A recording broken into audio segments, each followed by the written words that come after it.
అరే మామ నిన్న ఒక సింపుల్ క్వశ్చన్ అడుగుతా దమ్ముంటే ఆన్సర్ చెప్పరా. అడగరా. నువ్వు ఎవరు?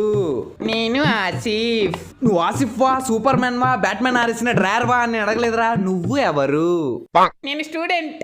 నువ్వు స్టూడెంట్ వా, టీచర్ వా, పెద్ద బొగ్గాడివా అని అడగలేదురా. నువ్వు ఎవరు? నేను మా నాన్న కొడుకుని. నువ్వు మీ నాన్న కొడుకువా, అమ్మ కొడుకువా, వేలు విరిచిన మావయ్యలో కాళ్ళు విరిచిన కజిన్ వా అని అడగలేదురా. నువ్వు ఎవరు? నేను మనిషిరా. నువ్వు మనిషివా, పశువా, గ్రహాంతరవాసి కప్పవా అని అడగలేదురా. నువ్వు ఎవరు? నేను మ్యాథ్స్ సార్ని. నువ్వు మ్యాథ్స్ సార్వా, ఫిజిక్స్ సార్వా, చింపాంజీలా ఉంటాడు చూడు ఆ ప్రిన్సిపల్ గాడివా అని అడగలేదురా. నువ్వు ఎవరు? చదువుకోమంటే ఆటలాడతావు ఏ బిషా? అందరూ బుక్స్ ఓపెన్ చేయండి. రే సార్ వచ్చాడు, నాకు ఎందుకు చెప్పలేదురా? నువ్వు ఎవరు?